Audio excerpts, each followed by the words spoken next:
Yes.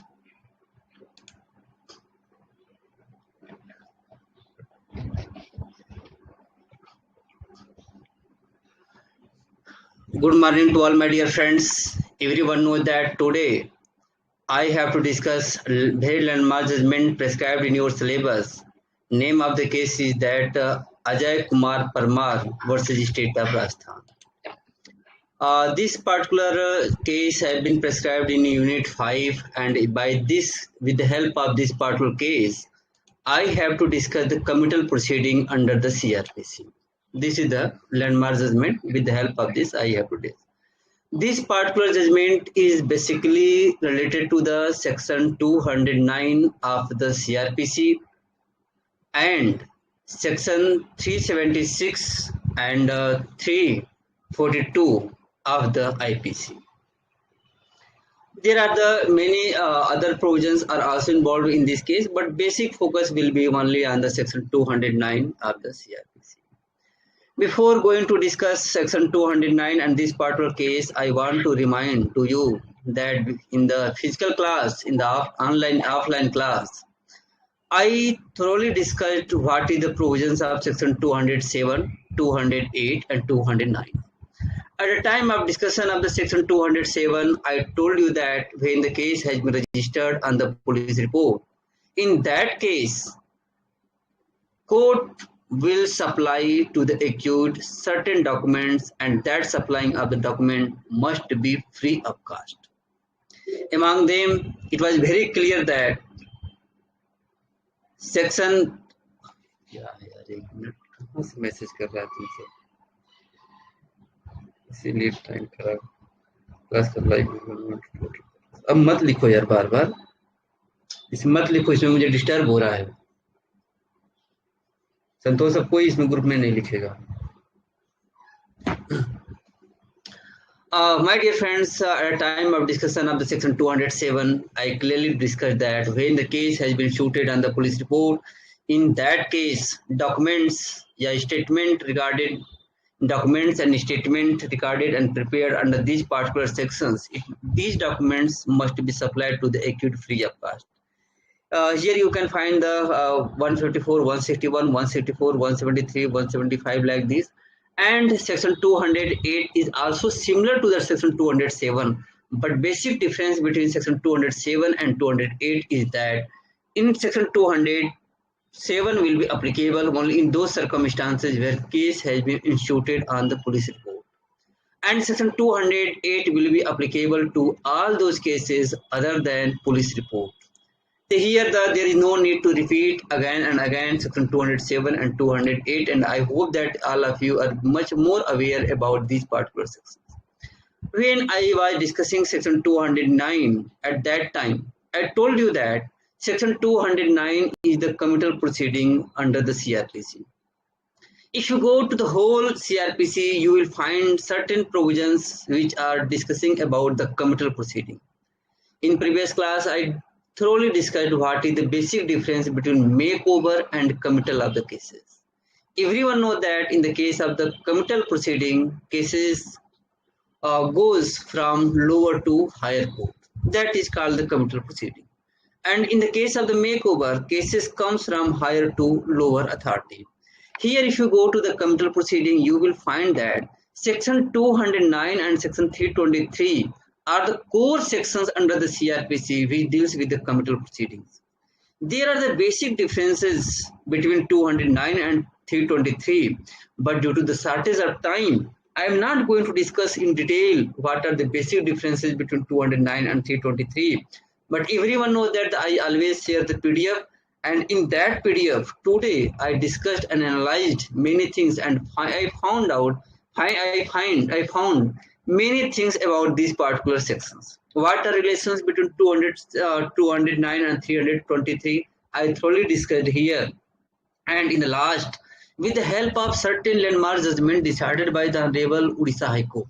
Although here the cases are the Surat Ram versus State of Uttar Pradesh and Musa Pradhan and Andhra versus State of Odisha has been decided by the Honorable High Court, but writing of the judgments is marvelous. If you read these judgments, you will highly appreciate Your reasoning, writings, each and everything of these judgments, especially judgments of the Musa Pradhan and another versus state of Odisha. एक बार judgment पढ़ोगे, you will highly appreciate such judgments. With the help of these cases, I discussed what are basic differences between 209 and 323. These are the both the sections talks about the committal proceeding. But we can say that section 209 is the main sections which deals about the committal proceeding, and 323 is the supplementary to the section 209 of the CRPC. 209 is applicable at the initial stage. 209 is applicable to the initial stage. When I will discuss Ajay Parmar case, at that time I will discuss only about the section 209, because Ajay Parmar case is related only to section 209. In that case, section 323 was not discussed. That's why I am not going to discuss these sections, but as per your knowledge, you can read basic differences between both. 209 is applicable when the court had taken the cognizance, and after taking the cognizance, court came to the conclusion that case was exclusively triable by court of session. It means as soon as magistrate comes to the conclusion that cases are exclusively triable by the court of session, as mentioned under the schedule first, column 6 of the CRPC, magistrate will not do further anything except committing the case to the court of session under section 209.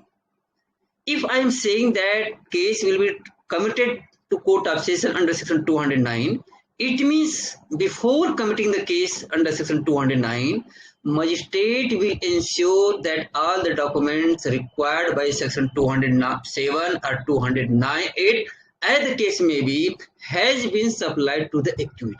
My point is that before committing the case to the court of session, court will ensure whether the documents as mentioned under section 207 or as under section 208 has been supplied to the accused or not. Only after ensuring, he will commit the case to the court of session. और court of session के पास जब cases जाते हैं तो उसका trial होता है according to chapter 18, और चैप्टर 18 सीआरपीसी डील करता है, deals with section 225 to 237. So my point is that if you read in that chapter, you will find that discharge, who discharges the accused according to section 227, court of session discharges the cases, discharges the accused. My point is that under section 209, magistrate neither discharge the accused nor acquit the accused. Only and only things he have to do that after taking the cognizance, he will commit the case to the court of session. That is the basic point. Here 323 is applicable even during the trial. 323 वहां पर भी applicable हो सकता है जहां की मान लीजिए कि कॉग्निजेंस कोर्ट ले चुका है, लोअर कोर्ट चार्ज मतलब डिस्चार्ज नहीं किया, चार्ज फ्रेम हो चुका है, प्रोसिक्यूटर अपना एविडेंस दे चुका है, डिफेंस लॉयर अपना एविडेंस दे चुका है, वहां पर भी 323 के अंतर्गत केस को कमिट किया जा सकता है. It means committal of cases under section 223 can be done either during inquiry or trial, but just before pronouncement of the judgment. देखिए यहाँ पे the 223 is much more wider. This is the basic provisions among them. You will find out the differences on the basis of primacy, stage, exclusive, routine, power. You can find out all these things. Now I have to discuss cases because we have shortage of time as well as everything. Now I want to start here Ajay Kumar Parmar versus State of Rajasthan. You have to remember here only one thing is that this case is basically section 209 of the CRPC. It means it was challenged that magistrate did not commit the case to the court of session. While the case was related to the rape, case was related to the wrongful confinement after committing the rape, It means if you go to the schedule first of the CRPC, you will find that rape is triable only and only by the court of session.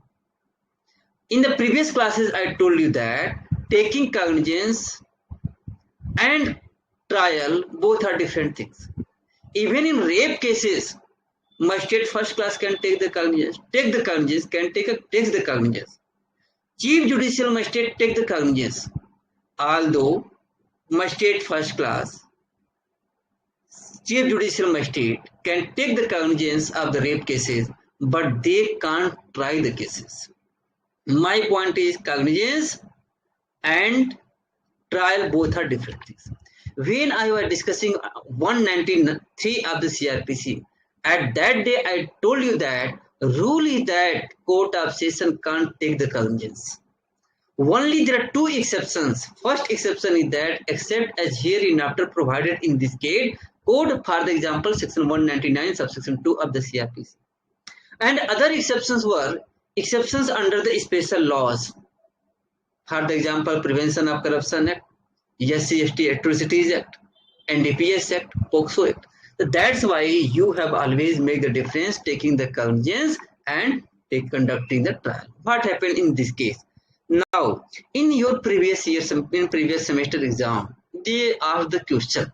In your semester exam, question was very simple. Question was that here the yum you can't say that yum, that is the Murari or Mohan, whatever you want to say, you can take the यम से बेहतर है कोई भी आप रख ले, मोना टोना जो भी रखना आप रख ले, नो इशू हियर दैट. यम is the first class judicial magistrate. यम क्या था इस केस में? फर्स्ट क्लास जुडिशियल मजिस्ट्रेट है, और उस जुडिशियल मजिस्ट्रेट फर्स्ट क्लास करता है कि took the cognizance on the police report under section 191B of this. यहाँ तक यहाँ इशू नहीं था. या of course magistrate judicial magistrate first class and second class authorised by the CCM can take the cognizance on the basis of complaint, police report, information, suo motu. तो यहाँ तक उसने ले लिया, कॉग्निजेंस ले लिया, कोई प्रॉब्लम नहीं था. लेकिन कॉग्निजेंस किस चीज का लिया था? कॉग्निजेंस लिया था 302 of the IPC का. Taking cognizance, there was nothing wrong. Taking cognizance, court of session can't take cognizance in the case of the 302 IPC for the offence committed under section 302. Magistrate first class CGM can take the cognizance. But who will conduct the trial? Who will conduct the trial? If you go to the schedule, you will find that only the court of session can conduct the trial. तो इसके दो part हुए question के. पहले part तक का जो कहता है कि स्टेटमेंट है कि उसने कॉग्निजेंस ले लिया, यहाँ तक हमें कोई दिक्कत नहीं है, यहाँ तक लीगल भी था, कोई दिक्कत नहीं था. लेकिन मजिस्ट्रेट ने फॉल्ट कहाँ से किया? मजिस्ट्रेट फॉल्ट वहीं पे करता है he found no substance in the case and discharged the case. और उसने मजिस्ट्रेट ने पुलिस रिपोर्ट पर कॉग्निजेंस लेने के बाद उसमें सब्सटेंस नहीं पाया और केस को डिस्चार्ज कर दिया. यही उसने गलत किया. Magistrate was not authorised to discharge the case. यहाँ पे गैप बन रहा था, इन दोनों के बीच में एक गैप बन रहा था. जब आपने कॉग्निजेंस लिया तो आपको तो मालूम चल ही गया होगा कि कॉग्निजेंस किस चीज का ले रहे हैं. ये लिखने में थोड़ा गलती हो जा रहा है, स्पेलिंग तो मान लीजिए हमारी खराब भैया है, कुछ टाइपिंग का भी दिक्कत है. एक कॉग्निजेंस तो ले लिया, इन कॉग्निजेंस लेते ही आप किसका कॉग्निजेंस ले रहे थे? आप 302 का ले रहे थे. तो आपको मालूम होना चाहिए था कि शेड्यूल फर्स्ट का इशू है. किसका है? शेड्यूल, स्पेलिंग बहुत थोड़ा टाइपिंग में जल्दी हो जा रहा है, इग्नोर कर देना. शेड्यूल फर्स्ट का मैटर है. शेड्यूल फर्स्ट अगर आप CRPC में जाएंगे तो मर्डर का ट्रायल कौन करेगा? Exclusively triable by the court of session.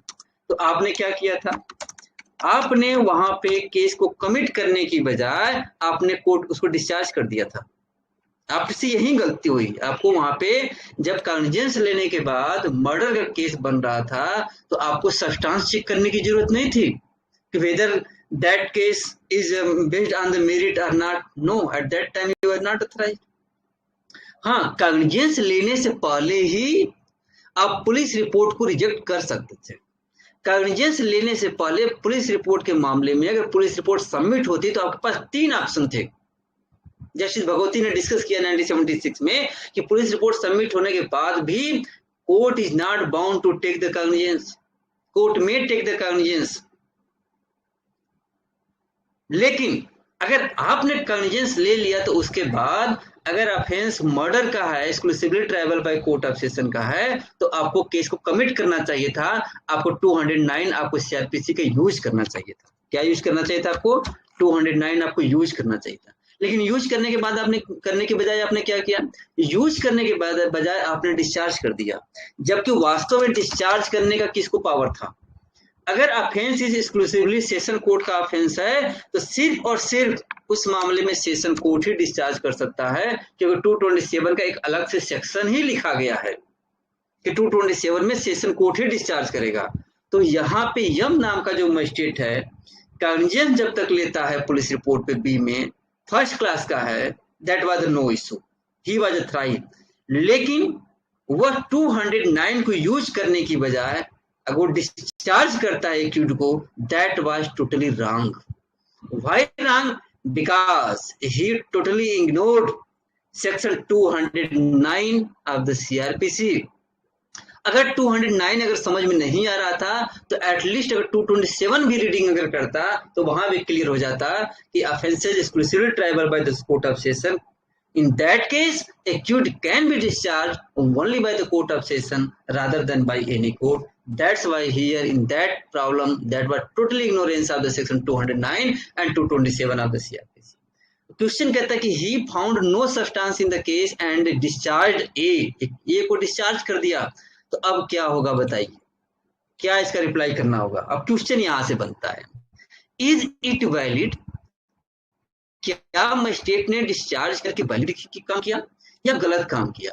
और आपको reason, give reasons in your support, और आपको अपने रीजन देना है, सपोर्ट में रीजन लिखना है। तो जब इसकी चर्चा होगी तब आप करेंगे Ajay Kumar Parmar versus state of Rajasthan is a landmark judgment on this particular case in which honourable Supreme Court with the help of the previous judgments came to the conclusion that this was the point। एक बात मैं आपको और बता दूं, वैसे तो इसका लीडिंग जजमेंट इससे पहले भी आया था, जिसको कृष्णा अय्यर ने डिसाइड किया था। कृष्णा अय्यर ने डिसाइड किया था। आप देख सकते हैं केस का नाम है स्टेट वर्सेस संजय गांधी का है, Sanjay Gandhi versus Union of India. ये Sanjay Gandhi versus Union of India वो वाला केस नहीं जो आपके सिलेबस में दिया गया है बेल पे। बेल वाले केस का तो स्टेट वर्सेस संजय गांधी है, लेकिन यहाँ पे केस का क्या नाम है? Sanjay Gandhi versus Union of India की बात चल रही है। इस केस में कृष्णा अय्यर ने डिस्कस किया था कि कमिटल प्रोसीडिंग क्या है, 209 को कैसे यूज करना है। लेकिन आप कहेंगे कि तब हमारे सिलेबस में संजय गांधी को क्यों नहीं रखा गया, हमारे सिलेबस में अजय परमार को क्यों रखा गया?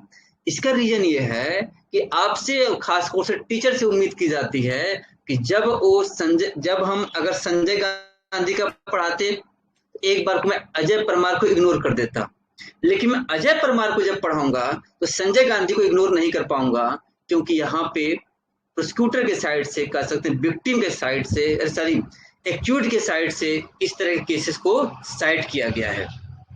इस तरह के सारी मैं एक मिनट वो करके मिस कर गया, विक्टिम की साइड से इस तरह के केसेस को साइड किया गया है, लाइक दिस पॉइंट। तो यहाँ पे Sanjay Gandhi versus Union of India को भी इश्यू डिस्कस करना है और अजय परमार के केस को भी हमें डिस्कस करना है, अभी डिस्कस कर दूंगा। इसी तरह की चीजों को लेकर के आप कहेंगे कि this questions can be solved with the help of the Sanjay ratio of the Sanjay Gandhi versus Union of India, Ajay Parmar versus state of Rajasthan and section 209 227 like this। with the help of this section this can be replied। हमने देखिए एक line में लिखा भी है, issue भी frame किया है like this। तो अब यहाँ पर क्वेश्चन आपको समझ में आ गया होगा। अब आपको हम पढ़ाएंगे, पढ़ना भी है और क्लियर हो गया कि once offense is exclusively triable by the court of session, magistrate can take only the cognizance, but he in that case only the court of session can discharge the case। ये crux है judgement का। चलिए अब एक कहानी है जो कि पढ़ाना है थोड़ा सा। इसमें आप देख सकते हैं कि जहाँ पर कि डिवीजन बेंच का जजमेंट है और उतना में हमें जाने का टाइम भी नहीं है। आप देख सकते हैं सितंबर 27 सितंबर 2012 का है। शायद आपको 28 सितंबर का एग्जाम भी खत्म हो रहा है आप लोगों का, है ना? ऐसा ही कुछ हो रहा होगा। चलिए वेट रहेगा जिस दिन एग्जाम खत्म होगा। The point is that the division bench of the Supreme Court का Ajay Kumar Parmar versus state of Rajasthan on सितंबर 27 2012 27 सितंबर को केस डिसाइड हुआ। डिवीजन बेंच का जस्टिस BS चौहान ने जजमेंट को लिखा है। किसने लिखा है? ऑनरेबल जस्टिस BS चौहान ने जजमेंट को लिखा है। और इसमें केस का प्रोविजन क्या था मैं बता दिया, CRPC के पॉइंट ऑफ व्यू से सेक्शन 209 है, 9 का है। और अगर IPC के पॉइंट ऑफ व्यू से जाएंगे तो 342 और 476 का है। जो मैं पिछला केस पढ़ा रहा था Mohan Singh versus state of Bihar, तो शायद उसमें हमने 383 साइड कर दिया था, एक्सटॉर्शन का जो सेक्शन था 384 साइड किया था, उसमें 120 भी इन्वॉल्व था, 387 इन्वॉल्व था, 302 था। मतलब कि 384 की जगह 387 हमें पढ़ाना चाहिए था।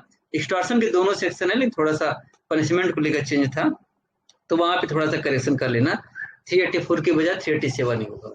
तो चलिए यहाँ पर हम देखते हैं 342 है तो ये IPC का है और यहाँ पे इस तरह का है। फैक्ट इसमें क्या है, एक लेडीज है, क्या है इसमें, एक लेडीज है। लेडीज को आप देख सकते हैं कि लेडीज का नाम यहाँ पे फिलहाल पता नहीं कैसे केस में नाम तो लिख दिया गया है।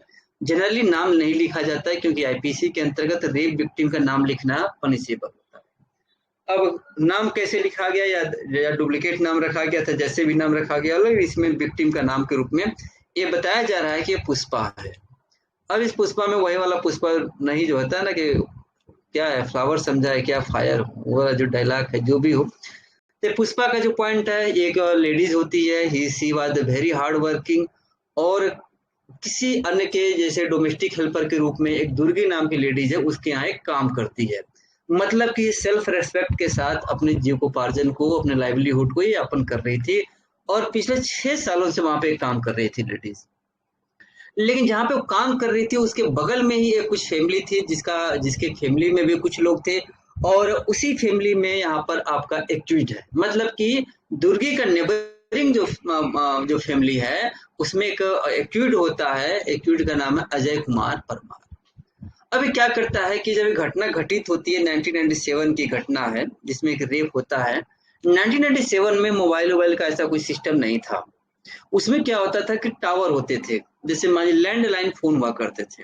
तो लैंडलाइन फोन में क्या होता था, गांव में एक आदमी के पास होता था, या 2-4 गांव को मिलाकर के एक लैंडलाइन का फोन होता था, उसी पर आदमी फोन करता था। आज तो सबके पास मोबाइल है, तो उसकी कल्पना करिए जब लैंडलाइन फोन हुआ करता था और बड़े बड़े टावर हुआ करते थे और किसी के हाथ में मोबाइल नहीं हुआ करती थी। तो एक दिन क्या करता है अजय, पुष्पा को बोलता है कि भाई तुम्हारा फोन हमारे घर पर आया है। मतलब कि लैंडलाइन फोन किसके घर पे था, लैंडलाइन का फोन जो है आपको Ajay Kumar Parmar that is the acute के घर पे था। अब पुष्पा को लगा कि हाँ शायद हमारे चाहने वाले या जो भी रिलेटिव है कॉल किए होंगे, चलो मैं फोन रिसीव कर लूं। अब पुष्पा दूसरे घर से उठ करके इसके घर में आते ये फोन रिसीव करने के लिए लैंडलाइन के माध्यम से, तभी एक्यूट क्या कर लेता है, उसको कन्फाइन कर लेता है। अब वो कन्फाइन कर लेता है, कन्फाइंड इन हर हाउस, और बाकी चीजें हैं ही। उसने रेप करता है और रेप वो कंटिन्यू करता है, और उसको उस दिन अलाउ ही नहीं करता उसको बाहर जाने के लिए, और अपने घर में ही उसको बंद करके रखता है, और थोड़ा बहुत खाने पीने का ठीक से देता भी नहीं है, और कंटिन्यू सेक्सुअल इंटरकोर्स करता है वो जो भी सिचुएशन रहा होगा, और उसको नेक्स्ट डे से अलाउ करता है कि यू कैन गो नाउ। और उसको नेक्स्ट डे से आप देख सकते हैं कि बैक डोर से धीरे से मार करके उसको भगा देता है कि ठीक है जाओ अब तुम जो भी हो। मतलब finally was that case was rape was committed with a liberal woman by the neighboring persons who were the very high profile person, because उस समय किसी के हाथ में मोबाइल था तो मतलब स्टेटस तो कम से कम ठीक रहा ही होगा, लैंड जो भी था। अब उस लेडीज को, जो वर्किंग लेडी थी, जो फ्लावर मतलब पुष्पा जिसका नाम था, वो बेचारी इस घटना के बाद बहुत ही टूट गई। और गरीब आदमी, गरीब लेडीज क्या कर सकती है, अब आप जान ही सकते हैं कि समस्या हो सकती है। अगर आप अमीर हैं या अगर आपका हाई प्रोफाइल स्टेटस है तो फ्लाइंग किस भी भारी पड़ जाता है। अगर आपका खराब पोजीशन है तो आपको न्यूड भी घुमा दिया जाएगा, वो आपको लोग सोसाइटी में लोग हल्के से लेंगे। Everything depends upon your status and like this. तो यहाँ पर यही चीज कहता है कि वो कहती कि मैं क्या कर सकती हूँ, इतना हाई प्रोफाइल आदमी, चलो मैं सुसाइड कर लेती हूँ। सुसाइड करने का प्रयास तो करती है, लेकिन उससे प्रकाश सेन और विक्रम सेन नाम के आदमियों ने उनको बचा लिया, और उसको बोला कि नहीं तुम पुष्पा पुष्पा हो, you can fight, you can do everything like this. मतलब उसको मतलब कि फ्लावर से फायर बना दिया, और उसने डिसाइड कर लिया कि अब मैं सुसाइड करने की बजाय, मैं अपनी जान देने की बजाय अब उनसे बदला लूंगी। बदला क्या, मैं तो उनको जेल भिजवा करके मानूंगी। अब पुष्पा पहुंच जाती है पुलिस स्टेशन। जब पुष्पा पुलिस स्टेशन पहुंच जाती है तो लगभग देख रहे हैं कि 10-11 दिन के बाद पुष्पा पहुंचती है, और एफआईआर रजिस्टर्ड कराती है, और एफआईआर रजिस्टर्ड कराने के बाद मेडिकल रिपोर्ट होता है, और मेडिकल रिपोर्ट में कहीं न कहीं हम कुछ ज्यादा तो नहीं कहेंगे, लेकिन मेडिकल रिपोर्ट कह रहा है कि she was habitual sexual intercourse, he was the habitual of sexual intercourse, मतलब ऐसा लग रहा था कि वो सेक्सुअल इंटरकोर्स के लिए ही गई थी। चलो मान भी लिया कि अगर पड़ोसी के पास सेक्सुअल इंटरकोर्स के लिए गई होगी तो 1 घंटा 2 घंटा रहेगी, 4 घंटा रहेगी, ऐसा थोड़ी कि आप उसको ला करके सुबह से लेकर के रात अगले दिन तक आप मारते पीटते रहें और अगले दिन आप उसको घर से कहेंगे ठीक है शाम के टाइम में लागू हो जाए। 24 घंटा कोई थोड़ी रहेगा किसी के पास। तो लेकिन इस तरह का मेडिकल रिपोर्ट आना किसी बात हैबिचुअल सेक्सुअल इंटरकोर्स, मतलब उसके क्रेडिबिलिटी को एक तरह से डाउन करने का प्रयास था, और उसके स्टेटमेंट को 161 में रिकॉर्ड भी कर लिया गया। तो आप देख सकते हैं कि 161 भी पढ़ा चुका हूँ, बाकी चीजें हैं। लेकिन जैसा कि आप ललिता कुमारी केस में भी कहते हैं, जस्टिस अग्रवाल कहते भी हैं कि अगर बहुत रिच पीपुल है, हाई प्रोफाइल पीपुल है, अगर प्रैक्टिकल पर्सन है तो आपका FIR investigation supersonic jet speed से काम करता है। अगर आप पुअर आदमी है तब तो आपको समझिए कि एफआईआर रजिस्टर्ड नहीं हुई, बाई चांस अगर एफआईआर रजिस्टर्ड होगी तो इन्वेस्टिगेशन ही नहीं होगा। पुष्पा एक लेबर क्लास और अपोजिट पार्टी एक high profile person.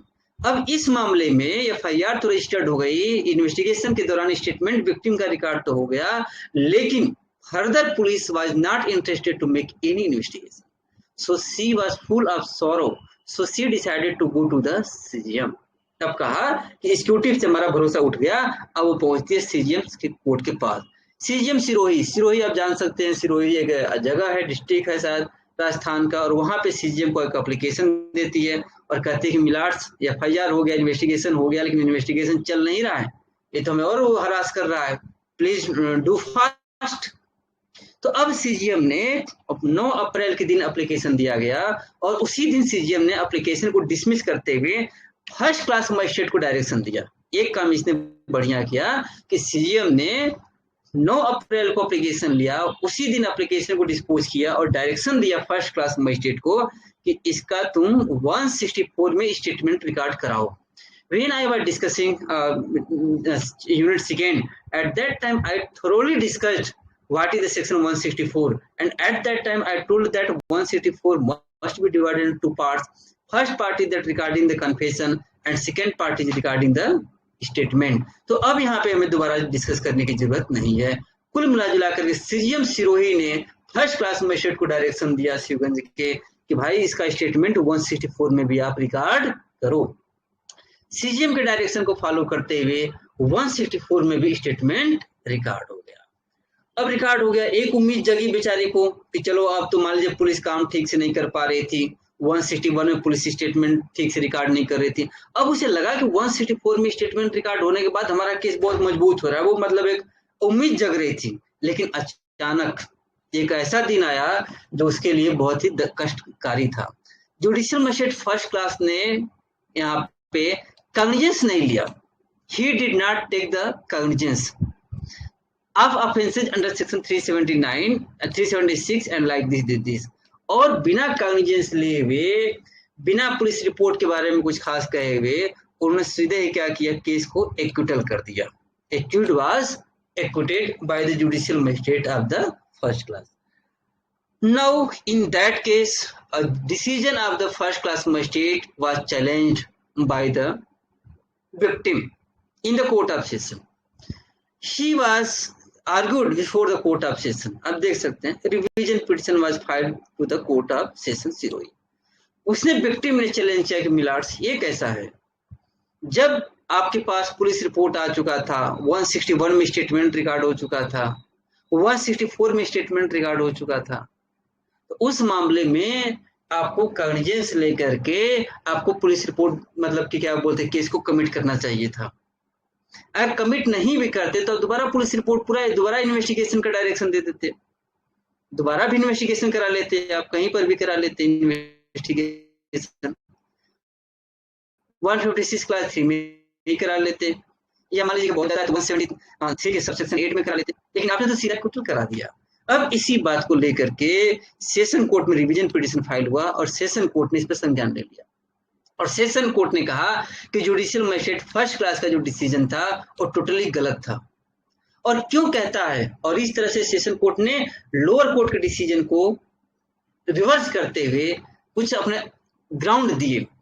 Session court कहता है कि on what grounds I am going to reverse the decision of the magistrate first class. Exam अब 2 ग्राउंड देता है। पहला ग्राउंड देता है, कहता है पहले तो आप जानिए कि केस किसका था। केस 376 342 का था। 376 पर पनिशमेंट फॉर द रेप और 342 talks about the punishment for wrongful confinement. वह सिर्फ रेप ही नहीं करता है, उसको कई घंटों तक अपने घर में कन्फाइन करके रखता है, मतलब कि like this point is that. तो दोनों का केस था। और 376 is exclusively triable by the court of session. तो कोर्ट कहता है कि जब यह case exclusively court of session के द्वारा ट्रायबल था, तब क्या किया जाना चाहिए था, triable by the court of session. तो मजिस्ट्रेट को करना क्या चाहिए था कि the magistrate therefore had no jurisdiction to discharge और accuse the appellant on any grounds whatsoever. Court कहता है कि एक बार अगर लग रहा था कि केस सेशन कोर्ट द्वारा ट्रायबल है, उस मामले में मजिस्ट्रेट नहीं डिस्चार्ज करने का पावर रखता था और न ही उसको एक्यूट करने का पावर रखता था। व्हाटसोएवर, चाहे किसी भी सर्कमस्टांसेस हो, चाहे कुछ भी हो। तो करना क्या चाहिए था मजिस्ट्रेट को उस टाइम? मजिस्ट्रेट को उस टाइम केस को कमिट करना चाहिए था, as he was bound to commit the case to the court of session which was only competent to court to deal with this issue. Court of session पहला ground कहता है कि अगर आपको पता चल ही गया था 76 का मैटर है और वहां पे आप सीधा उसको डिस्चार्ज कर दे रहे हैं, डिस्चार्ज करने का पावर आपके पास था ही नहीं। डिस्चार्ज का क्या इफेक्ट होता है, डिस्चार्ज से उसका इफेक्ट क्या जानना होगा, जब हम आपको बताएंगे आपको 320 सेक्शन 320, तब वहां पे डिस्चार्ज का बहुत बड़ा मायने निकल करके आएगा।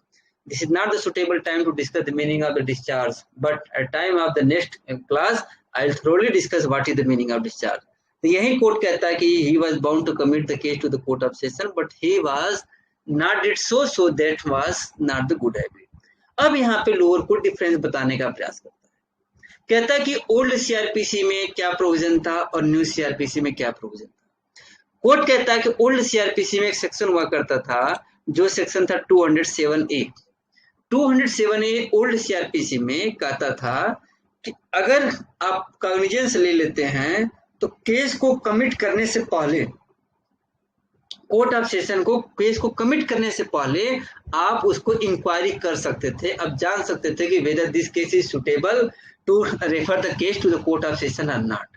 लेकिन न्यू सीआरपीसी में क्या हुआ, न्यू सीआरपीसी में 207A जैसे प्रोविजंस को पूरी तरह से हटा दिया गया। न्यू सीआरपीसी में 207A को हटाने का इफेक्ट ये निकल करके आया कि अब मजिस्ट्रेट के डिस्क्रिशन को खत्म कर दिया गया। इसका ये निकल करके आया कि एक बार अगर आपने डिसाइड कर लिया, एक बार अगर कंक्लूजन में आ गया कि offence is exclusively triable by court of session, तो आपके पास कोई ऑप्शन नहीं है सिवाय committing the case to the court of session. It means court said that in new CRPC there is no provision like the section 207A of the old CRPC। Second reason कहता है कि जो statement victim का 164 में record हुआ था वो भी रिलायबल नहीं है, क्योंकि विक्टिम ने चैलेंज कर दिया था कि मिलार्ड्स इतने फास्ट वे में हुआ, हमें तो लग ही नहीं रहा कि मुझे मजिस्ट्रेट के सामने प्रोड्यूस किया गया था। ये तो ऐसा लग रहा था कि हमें बिना प्रोड्यूस किए हुए मजिस्ट्रेट ने मनमानी तरीके से स्टेटमेंट रिकॉर्ड कर लिया था। इसको भी लेकर के कोर्ट कहता है कि जो स्टेटमेंट 164 में रिकॉर्ड भी हुआ विक्टिम का, वो इतने फास्ट वे में रिकॉर्ड हुए हैं, मतलब वो कहीं विक्टिम है, कुछ घंटों में आप मजिस्ट्रेट के सामने प्रोड्यूस कर रहे हैं, कुछ ही टाइम में आप रिकॉर्ड कर ले रहे हैं, तो वहां पर उसकी रिलायबिलिटी पर भी इस बात को चैलेंज किया गया। तो it means supreme lower court session court on the basis of the 2 grounds rejected the decision of the magistrate of the first class. It means by this decisions he was the मतलब accused was the victim। Accused approached to the high court। Accused read the questions regarding the decision of the lower court, क्योंकि lower court के decision में accused को फायदा हो रहा था। accused को ये फायदा हो रहा था कोर्ट के डिसीजन से accused डिस्चार्ज हो चुका था और उस पर दोबारा केस ट्रायल नहीं हो सकता था, जैसा कि उसका दावा था कि मैं तो लिमिनार्ड में डिस्चार्ज हो चुका हूँ, ये केस तो बन ही नहीं रहा है, तो फिर आप क्यों हमारे ऊपर ट्रायल करेंगे। और सेशन कोर्ट के डिसीजन से उसको नुकसान हो रहा था, क्योंकि सेशन कोर्ट कहता है कि केस को आप magistrate first class session court को भेजे केस को, और सेशन कोर्ट दोबारा उसका ट्रायल करेगा, ये नुकसान हो रहा था। वो पहुंच गया high court. High court Rajasthan ने उसके डिसीजन को मतलब हाई सेशन कोर्ट के डिसीजन को अप्रूव किया और मजिस्ट्रेट के डिसीजन को कैंसिल किया। और इस तरह से हाई कोर्ट के डिसीजन से भी एग्री होकर के Ajay Kumar Parmar approach to the Supreme Court. It means final decision is that Ajay Kumar Parmar got relief only before the magistrate first class. Ajay Kumar Parmar did not get relief before the session court or high court or court of session, because when he approached to the Supreme Court, even the Supreme Court approved the decision of the high court. That's why even he did not get any relief from the Supreme Court. Now, what was laid down by the Supreme Court regarding 209 we have to discuss in this particular case.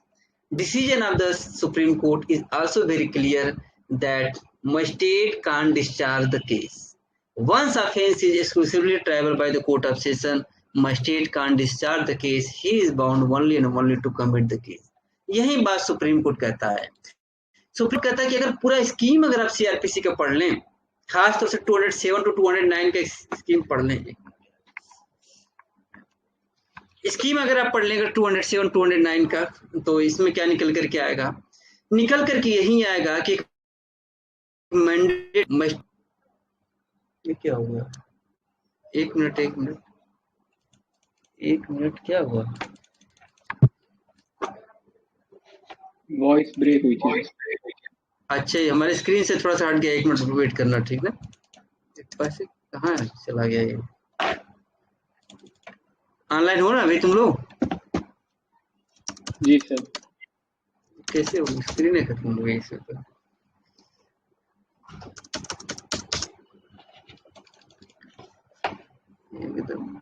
थोड़ा 1 minute wait करते हैं। हाँ आ गया। Show कर रहा है उज्जवल? जी sir. अच्छा, scroll करिए एक बार। हाँ अभी हो रहा है। अच्छा, मैं थोड़ा सा मुझे वो लगेगा। हाँ, ऑनलाइन में ही मजा नहीं आता है यार, ऑफलाइन में होता तो अभी तक समा बांध दिया गया होता कि ऑनलाइन भाग जा रहा है इधर से उधर। चलो इमरजेंसी सिचुएशन है, क्या किया जाए। यस, अब यहीं पर है, यही बात जो हमने आपको अभी तक समझाने का प्रयास किया था कि 207 और 209 को अगर कंबाइंड रीडिंग करके निकल करके आएगा, 207 कहता था कि डॉक्यूमेंट सप्लाई करेंगे और मजिस्ट्रेट ट्रायल करेगा। 208 कहता था कि डॉक्यूमेंट सप्लाई करेंगे, मजिस्ट्रेट ट्रायल करेगा। लेकिन 209 कह रहा था कि अगर exclusively triable by court of session है तो 207 के डॉक्यूमेंट आप सप्लाई करते हुए और एक्यूड को आप 209 में यूज करते हुए कोर्ट ऑफ सेशन को भेज दीजिए। और 209 कहता है कि जब आप केस को कमिट करेंगे तो पब्लिक प्रोसिक्यूटर को इन्फॉर्म करेगा मजिस्ट्रेट कि हमने इस केस को कोर्ट ऑफ सेशन को कमिट कर दिया है, ताकि कि वो पब्लिक प्रोसिक्यूटर दोनों के बीच में लिंक का काम कर सके, वो बता सके कि मजिस्ट्रेट फर्स्ट क्लास से कोर्ट ऑफ सेशन में केस आया हुआ है और लिंक का काम करें। तो कुल मिला जुला करके सुप्रीम कोर्ट का डिसीजन यही देखिए लाइन है जो आपको बार बार पढ़ना होगा। कहता है once he reaches the conclusion, he मतलब फर्स्ट क्लास जो कॉन्जेंस लिया है, first class magistrate, second class magistrate या metropolitan magistrate, chief judicial magistrate, chief metropolitan magistrate, जैसा कि पिछली क्लास में बताया था रीड विद सेक्शन 3। तो once he reaches the conclusion that the facts alleged in the report मतलब police report, make out an offense tribal exclusively by the court of session, he must, देखो wording देखो इसके supreme court की, he must commit the case to the court of session। Clear हो गया? यहाँ कोई doubt नहीं है। 190 के रिगार्डिंग भी सुप्रीम कोर्ट ने बहुत ही क्लियर कहा है कि 190 में जो आप कॉन्जेंस लेते हैं ना, तो कॉन्जेंस आपको नॉर्मल वर्क नहीं है, रूटीन वर्क नहीं है, जुडिशियल फंक्शन है। You are performing at that time judicial function. It means cognizance must be taken by applying judicious mind. It is not the mechanical कि ठीक है हम cognizance ले लिए, okay, although there is no any formality to decide whether you have taken the cognizance or not, but in many judgment honorable Supreme Court said that cognizance means application of judicious mind to decide whether to proceed the case section 204 onwards or not. That's why यहाँ पर court कहता है, एक तरह से responsibility की बात करता है कि भाई अगर इस तरह की बातें जब आती हैं आपके पास तो magistrate exercise the power can refuse that cognizance. ऐसा नहीं है कि पुलिस रिपोर्ट आ गई तो आपको कॉग्निजेंस लेना मैंडेटरी है।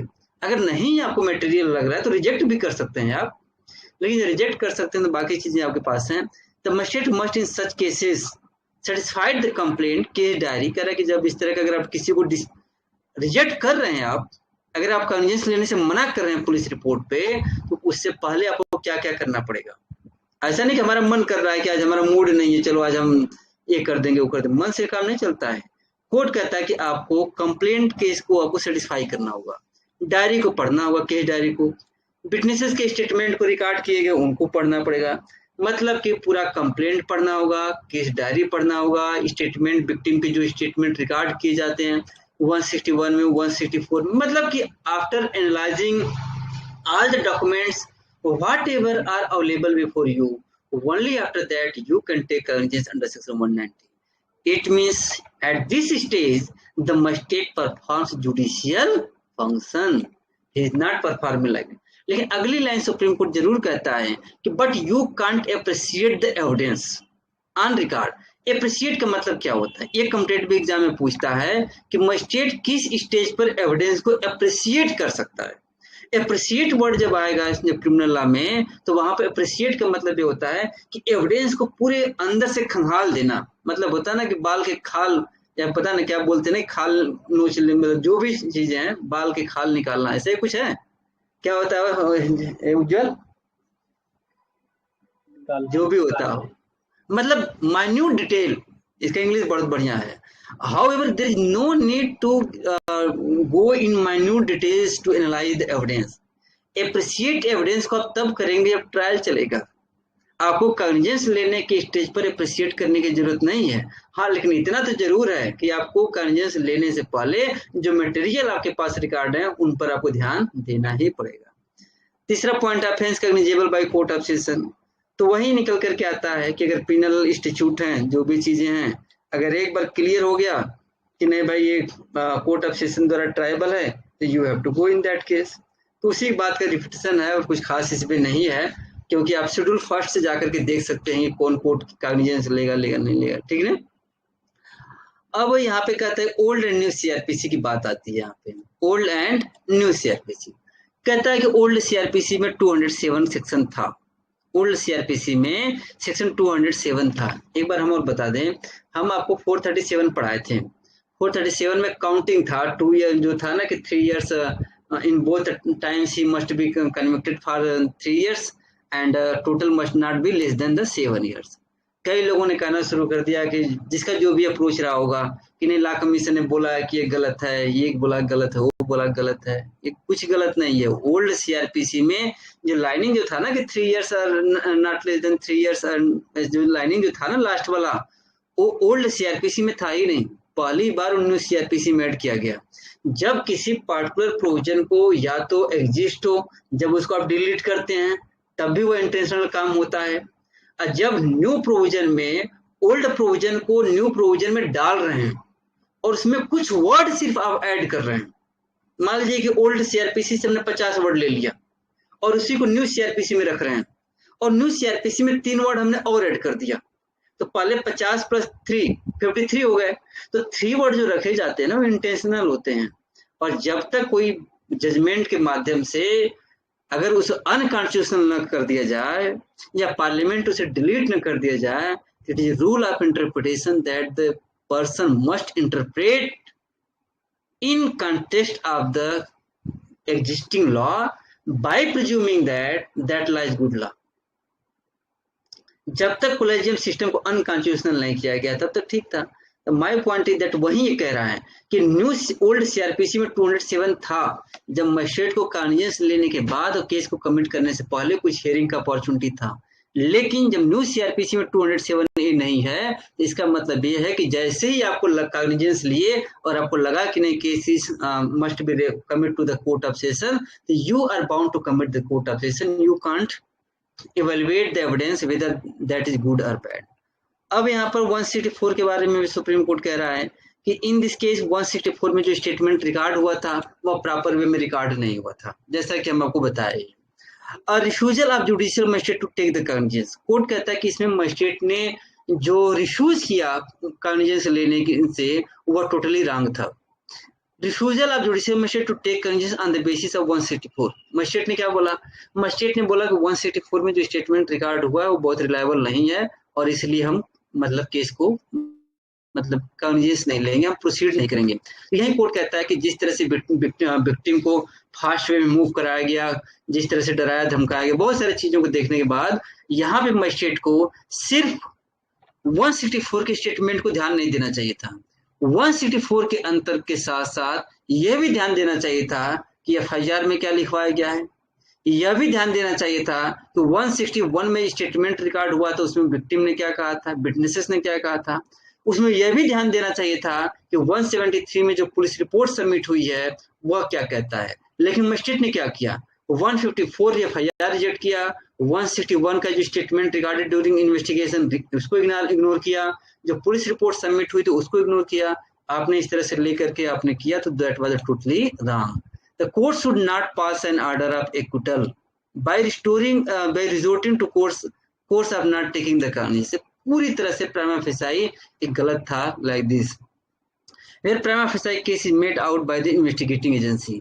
कोर्ट कह रहा है कि जब इन्वेस्टिगेटिंग एजेंसी कह रहा है कि अपराध हुआ है और आपने सबको इग्नोर करके, कल को मान लीजिए कि मिस्टर ब्रिजभूषण सिंह के मामले में हर स्टेटमेंट को कोर्ट इग्नोर कर दे और एक फैक्ट को पकड़ दे जो उनको सपोर्ट करता है और कह दे कि नहीं हम केस का वो करते हैं, मतलब डिस्चार्ज करते हैं केस को, तो क्या होगा? तो कोर्ट यही कहता है। इसीलिए पहली लाइन में कहा था कि जब कॉग्निजेंस अब लेने की बारी आए तो जुडिशियल फंक्शन है, दैट इज जुडिशियल फंक्शन है और उसको जुडिशियसी आपको अप्लाई करना होगा। और all statement, complaint, case diary, statement under 161, 164 सबको एनालाइज करना पड़ेगा। लेकिन इस केस में मजिस्ट्रेट ने नहीं किया था और इसी से डाउट हो रहा था कि मजिस्ट्रेट कहीं न कहीं गलत तरीके से एक्यूज्ड को सपोर्ट कर रहा था। तो refusal of judicial magistrate to take cognizance totally गलत था। वो भी तब गलत था जब पुलिस रिपोर्ट में निकल करके आ रहा था कि ऑफेंस हैज बीन कमिटेड।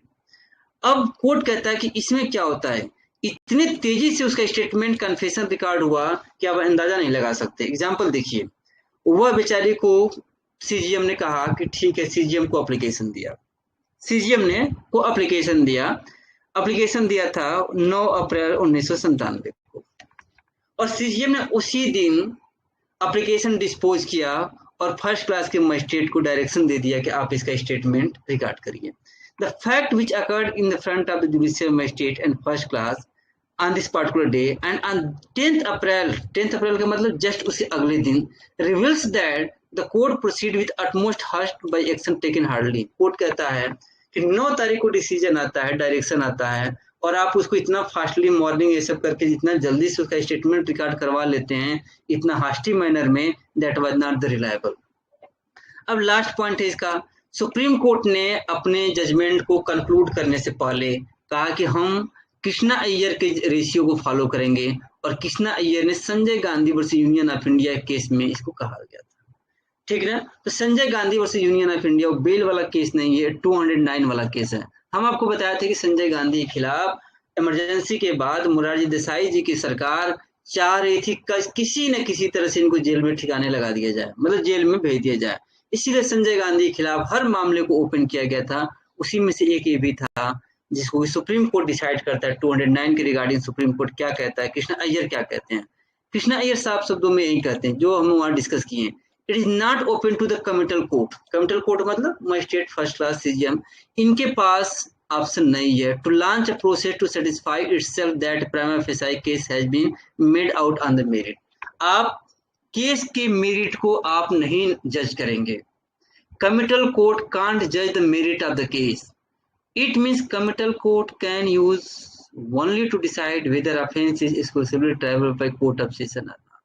आगे कहते हैं, दूसरा रीजनिंग देते हुए कहते हैं कि अगर हम न्यू सीआरपीसी और ओल्ड सीआरपीसी में कंपेयर कर लें तो ओल्ड सीआरपीसी का प्रोविजन 207A अब न्यू सीआरपीसी में नहीं है, न्यू सीआरपीसी में नहीं है। और न्यू सीआरपीसी में न होने से ये निकल करके आता है कि अब कमिटल कोर्ट के पास, जैसे first class magistrate second CGM के पास अब डिस्क्रेशनरी पावर नहीं है। एक बार कंक्लूजन आ गया तो आपको केस को भेजना ही पड़ेगा। कोर्ट आगे कहता है कि हम इस तरह का इंटरप्रिटेशन नहीं दे सकते कि आप ट्रायल से पहले मजिस्ट्रेट के सामने उसका रिहर्सल होता रहे। सेशन कोर्ट से पहले ही केस का मजिस्ट्रेट के सामने रिहर्सल हो, ऐसा नहीं होगा। That offense is exclusively trial by only the court of session. You have no option except to send the case to the court of session. वही बात है जो हमने ऊपर से पढ़ा दिया। If there is no proper evidence, the court of session may discharge the accused under section 227. हमने शुरू में कहा, अगर लग भी रहा है कि प्रॉपर एविडेंस नहीं और आप कन्वीनियंस ले चुके हैं, तो डिस्चार्ज कौन करेगा? जबकि 227 सीधा सीधा कहता है कि कोर्ट ऑफ सेशन के द्वारा जो ऑफेंसेस ट्राइबल होंगे। If you read the section 226 कहता है कि अगर 226 बेरट होगा तो एक बार खोल लेना। 226 साफ शब्दों में कहता है कि जब कोर्ट ऑफ सेशन के पास 209 के अंतर्गत केस आएगा, जब कोर्ट ऑफ सेशन के पास 209 के माध्यम से जब केस आएगा, तो वहां पे 207 और 208 का कंप्लायंस होना चाहिए। और आ गया तो 227 में आर्गुमेंट होगा कि whether accuse must be discharge और not. Discharge always occur before framing of charge. इसलिए जो सेक्शन डिस्चार्ज का है, जो सेक्शन चार्ज का है, उसे जस्ट पहले वाला सेक्शन डिस्चार्ज का होगा। जैसे मान लीजिए एग्जांपल हमने बताया था कि when framing of charge is not necessary and when framing of charge is necessary. हमने आपको बताया था कि 228 कहता है कि framing of charge is necessary. तो 228 framing of charge is necessary का तो डिस्चार्ज कौन सा सेक्शन जाएगा? क्योंकि डिस्चार्ज जस्ट चार्ज फ्रेम होने से पहले आता है, तो 227 में जाएगा। हमने आपको बताया था कि 240 कहता है कि फ्रेमिंग ऑफ चार्ज है, तो डिस्चार्ज किस में जाएगा? 241 में जाएगा कि 239 में जाएगा? तो 239 में जाएगा। अगर किसी सबसेक्शन 2 में कोई चीज है चार्ज, तो सबसेक्शन 1 में चार्ज होगा, डिस्चार्ज होगा। Discharge always come before the framing of charge. और कोर्ट कृष्णा अय्यर कहते हैं कि पहले आप जान जाइए कि कमिटल कोर्ट के पास बहुत ऑप्शन नहीं है। आप एक बार कंक्लूजन पर आ गए तो आपको कोर्ट ऑफ सेशन केस भेजना पड़ेगा। You can decide the merit of the case. दूसरा बात कहते हैं कि आप कान खोलकर सुन लीजिए कि ओल्ड सीआरपीसी में 207A को न्यू सीआरपीसी में जगह नहीं दी गई है। इसका मतलब कि लोअर कोर्ट के डिस्क्रिप्शन को खत्म किया गया है और यहाँ पे सीधा है कि court of session he decide करेगा कि डिस्चार्ज करना है या नहीं करना है। कोर्ट ऑफ सेशन किस सेक्शन में करेगा? तो 227 है। कंक्लूजन यही निकल करके आएगा कि he was bound under law to commit the case to the court of session. He means magistrate first class. इस केस में मजिस्ट्रेट फर्स्ट क्लास बाउंड था डिस्चार्ज करने की बजाय कोर्ट ऑफ सेशन को केस को रेफर करता। डिस्चार्ज करने की बजाय केस को कोर्ट ऑफ सेशन को 209 को यूज करना था और रेफर करना था। और कोर्ट कहता है इस वजह से order of discharge is therefore nullify being without justification. कह रहा है कि जो आपने डिस्चार्ज को उसको ऑर्डर दिया है, हम उसको नलिफाई करते हैं, हम क्वेश करते हैं। इसका मतलब ये हुआ कि अब एक्यूज्ड के खिलाफ दोबारा केस स्टार्ट होगा और वह केस कहाँ स्टार्ट होगा? और कोर्ट ऑफ सेशन में स्टार्ट होगा। इस केस में और भी बहुत सारे मैटर इन्वॉल्व थे, जैसे हैंड राइटिंग ऑफ विक्टिम और नॉट मैचिंग फलाना ढिकाना कुछ सेक्शन थे।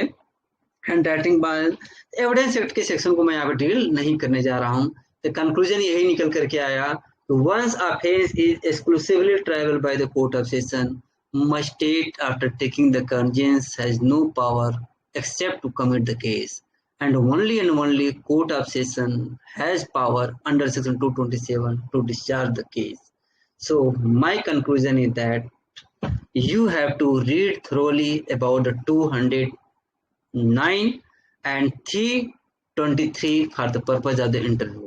If you are not going to face the interview, there is no need to read the comparison between both. But if you are interested to know, if you want to go in the interview, you have to know both the provisions. And my dear friends, thanks for taking the class, and I hope that good afternoon का time भी हो गया, आपका class भी हो रहा होगा। चलिए ठीक है, ओके बाय, गुड नाइट। इसको हम रिकॉर्ड ऑफ कर लेंगे, ठीक है? बोलना मत भाई कुछ। इस कहाँ कट नहीं रहा, अभी मैं कट रहा हूँ। चलो